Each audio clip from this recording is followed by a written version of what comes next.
Welcome back to the Flying Scotsman FM channel and episode 3 of Everton turning Merseyside blue.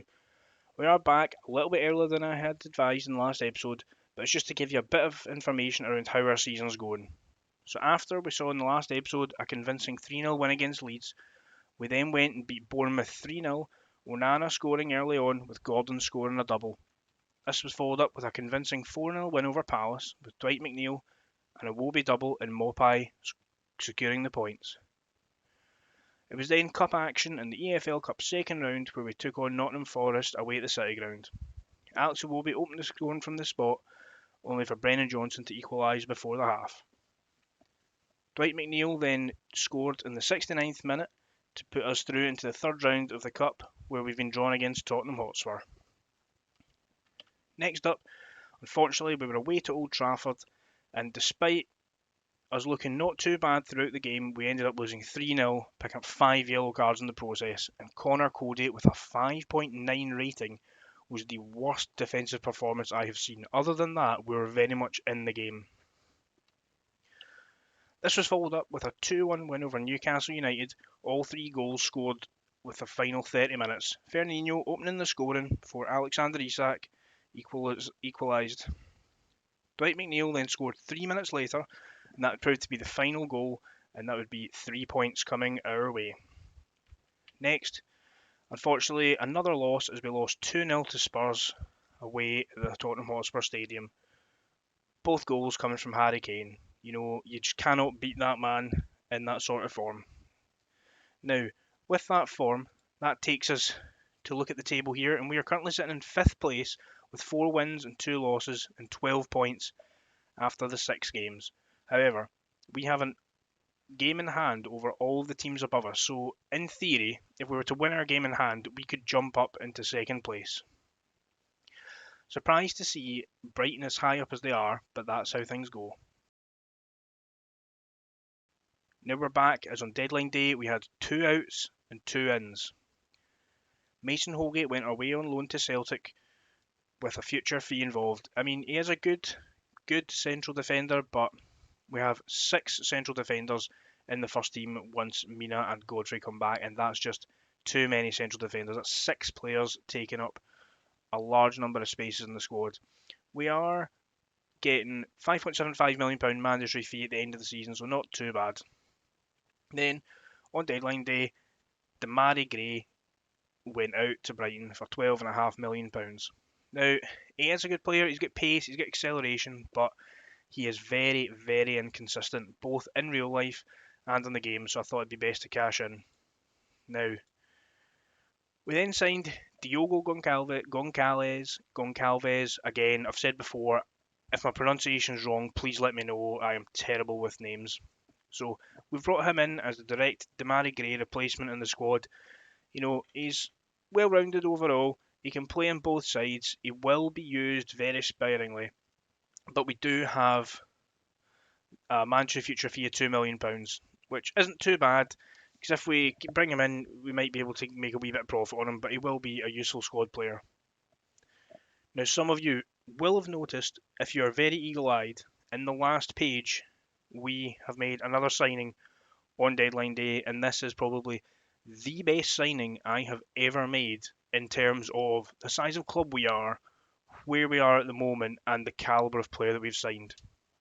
So, on deadline day, Liverpool decided that they were going to make an offer for Serge Milinkovic-Savic, and me, being an ever optimist, thought, do you know what? I'm not letting him go to Liverpool. I cannot see that man playing for Liverpool. That'll be too much to take. So I thought, do you know what? We'll just put a bid in, see what happens.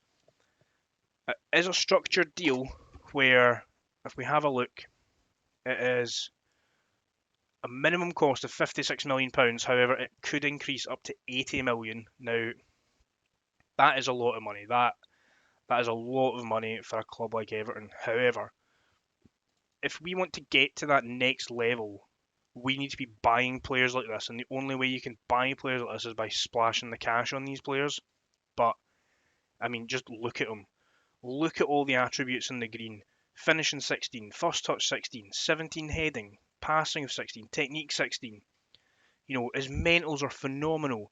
bravery 17, determination 17, 18 flair, 16 off the ball, 16 teamwork, and then if that's not enough, it's physicals, balance and jumping reach and strength of 17, with stamina of 18 and natural fitness of 20. This man is the Rolls Royce of European football. He can play anywhere.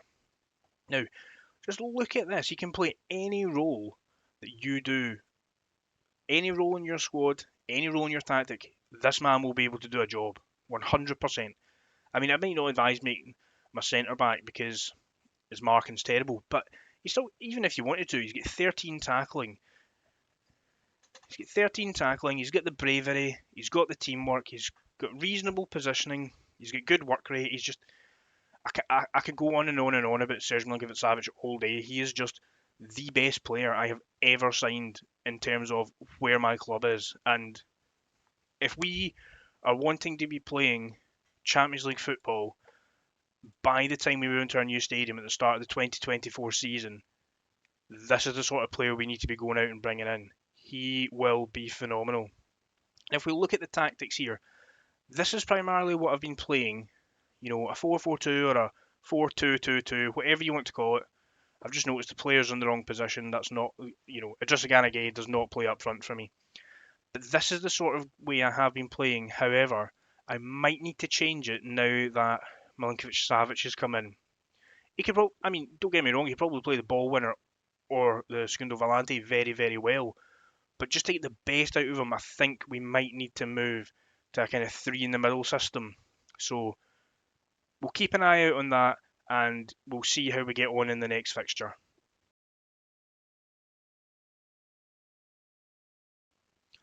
So going into the game, we've decided to change just one thing from the way we had set up moments ago, and that is Anthony Gordon will be playing on the right-hand side instead of Alex Iwobi. The main reason for this is Anthony Gordon, if we have a look, has had a phenomenal start to the season. If we change this here to player stats, he in 7 games so far this season has 2 goals and 3 assists, so I think we need to be playing him as much as we can. So we're going to enjoy the match, go out there and play your own game. We're going to go to the tactics. We are going to have a look at opposition instructions. This is a thing that a lot of people don't do. Either they just ignore opposition instructions from what I've seen, or they just play with the same opposition instructions game in and game out, which is for me it's a bit unrealistic because the same player's not going to be playing the same position.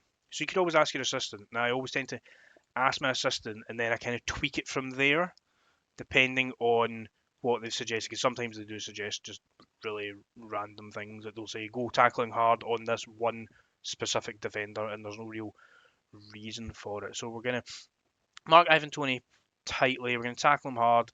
I would also like to go in hard on their 2 wide men in Mbeumo and Damsgaard because they are going to cause us problems if we are not careful. So let's have a look at the Brentford lineup. They're going a 4-3-3 as well, very similar to us in that they have a clear way that they're going to play. They are going to get the ball up to Ivan Toney as quickly as physically possible. So I've changed this screen here, so I've got the league table on the left hand side and the latest scores on the right here. Just it's something I've always liked. I've liked to keep an eye on where we are in the league and how the scores and other games are affecting us. And then I usually do my data analysis at half time just so I can kind of see what's happening. But here we go with the first highlight, and Onana's lost out to Janelt or Janelle, I'm not sure again, sorry. Damsgaard into Ivan Toney. Damsgaard, these are the 2 we were talking about. The 3 we were talking about in Mbeumo, and it's saved by Pickford. There you go, that's the forward 3 we were just talking about that could cause us problems. So not long into the game, Connor Cody and Ben Mee have both been booked. So a centre half for each of us has been booked in the early stages. Now, the first half is kind of petered out and not a lot has happened. So let's just kind of take a look and take stock. So we've got 57% of possession. We've completed more passes. They've had more shots, but for the same target. Yep, our position looks about where Fernino. Oh, he has struggled. I'm not going to lie, he has struggled in this save so far, and I thought he was going to be phenomenal. So, right, we'll just keep it as is for now. This isn't good enough, absolutely unacceptable. Good, everybody seems motivated. Let's just get right back into this, see if we can get a goal. Aaron Hickey's been booked for them, so that's their 2 defenders on the left side being booked. So what I might try and do, oh, wrong button there. What I might try and do is we'll go down the right hand side, overlap on the right, try and focus play down that right hand side, try and see if we can get either Ben Mee or Aaron Hickey sent off, or because they're both on a booking, they'll not be looking to lunge into tackles as much. So that's another thing to kind of keep an eye out for, I think. If players are either having a poor game or if they are on bookings in a certain position in the defence, if you target that area, they will either end up getting a second yellow or they'll get sent off for a straight red if they're having a poor game, or if they are already on a booking, they'll be less likely to lunge in, so your players might have a bit more success coming up against them. I don't know if that is the case in Football Manager. It's just something that I've always kind of done. It's something that, I think can help. And Ivan Toney chips the ball. I thought that was going in there, but no. So that was my tactical ramblings for there. And as I've been saying all that, we have 3 players in our back line on a booking, which is not acceptable. Michael Keane is going to come on for Connor Cody. Michael Keane, a player that we tried to ship out so many times. Alex Wood was going to come on for Gordon. I cannot have too many players on a booking on the pitch. So Michael Keane, we tried to ship out, tried selling him. He didn't want to go. About 8 clubs came in offering him a loan deal. He did not want to go, so we're stuck with him. Let's demand more. Damsgaard cuts it inside. Fernandinho heads it clear. Alex Iwobi, just loses out to Damsgaard. Alex Iwobi, Ivan Toney, back to Jensen. Jensen to Mbeumo. And Mikalenko's blocked it. McNeil, can we get something on the counter? I think we are going to have to change a couple of things here. Milinkovic-Savic, have him box to box, just get him bombing forward. In fact, do you know what? I'm actually just going to go to... No. We have a 4-2-3-1 set up, so I'm going to change some of this around. Milinkovic-Savic, well, yeah. We're just going to have Milinkovic-Savic bombing into that, just sitting on the edge of the box, looking to get on the end of anything. And Pickford, he is going to long ball it here. Fernandinho, nope. Can we just get another chance? Can we get a chance? Ivan Toney's going to put this in the net, isn't he? And it's gone wide again. 3 minutes of injury time.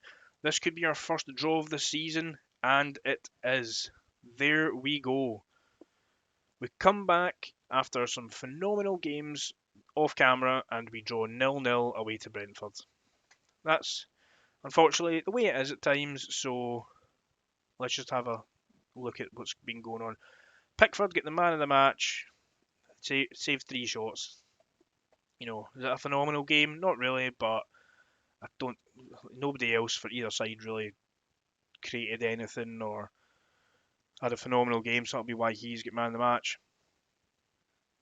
We had 5 bookings in that game, 3 of our back line, and 2 of our most attacking players booked.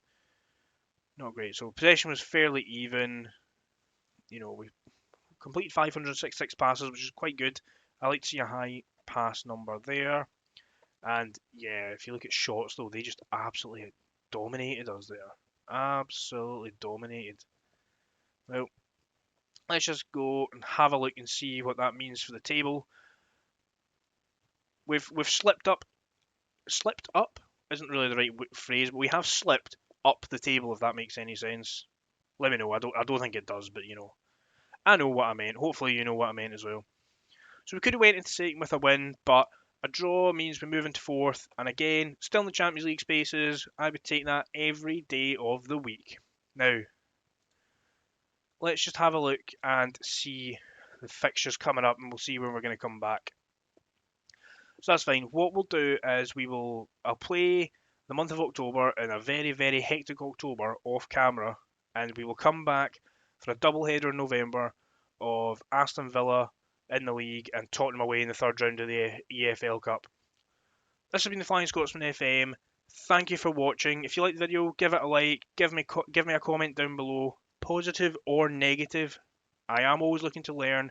If you've seen something in the save that you would do, either tactically, transfer-wise, player-wise, anything at all that you would do differently, please let me know either in the comments, hit me up on Twitter, and if you do enjoy the content, please subscribe down below.